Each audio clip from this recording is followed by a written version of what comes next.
Hey, it's Anthony with Land Title. Let's talk about Longmont for the month of August today. And Longmont is just bumping along like usual, and it's just propping up the rest of the county.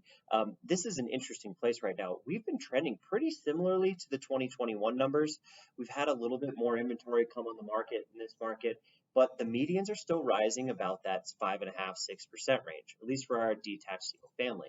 Now, when you look at the attached market, the attached averages are definitely rising pretty quickly. The medians, well, they've been rising pretty quickly. This month seems like it's a little bit of an anomaly. But that being said, these are still really healthy, strong markets in Longmont.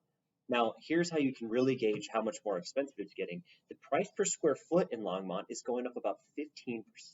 So that being said, even though those averages may not look or feel like some of the rest of the markets in Boulder County, these price per square foot numbers are higher than most places, at least the rises, right? But we're up to almost $300 a square foot still. This is really stable right now. The condo townhouse market is rising quite a bit, but you're seeing a lot more condo townhouse being developed out in that market that traditionally wasn't in Longmont. So that market's getting bigger and bigger all the time as well.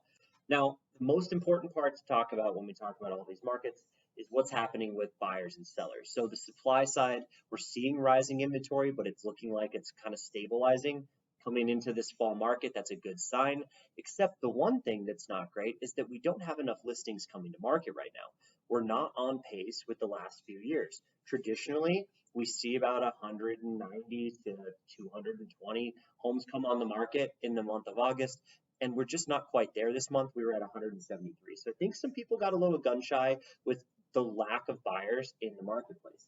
That being said, I would expect that to bump back up in September and October, closer to our normal levels once kind of all this comes out in the wash.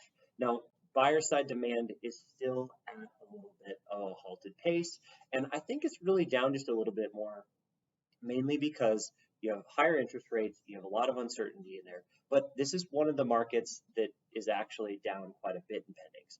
You know, that 10% off of last month, but 26% off of last year. That being said, you know, inventory is not rising all that fast because the supply side also slowed down. So month supply of inventory is stable with last month, but it's about twice what we had at this time last year. Now, keep in mind, last year was the most extreme seller's market we'd ever had. So buyers, this is a great time to go look for a house in Longmont. Even if interest rates are a little bit higher, appreciation levels look really, really strong. Now, what does that mean for the market? It means things are taking a little bit longer to go under contract. We're up to 19 days in the MLS. That's 40% above where it was, but let's be honest, we're only talking about 6 days. So it's about a week longer than it was last month. That's okay. We're still having bidding wars in Longmont. That's the thing that is important to understand. We're not even back into those traditional fall-looking market. Most markets in Boulder County are back into those 2019 levels. We're not quite there yet in Longmont, so Longmont's extremely attractive. There's a lot going on there. The price point's very attractive as well. So we're still seeing a lot of legs to this market in Longmont. It's not too late to sell a house here for sure. So if you have any other questions or you need other market data, I'm Anthony at Land Title. Hope to catch you next time.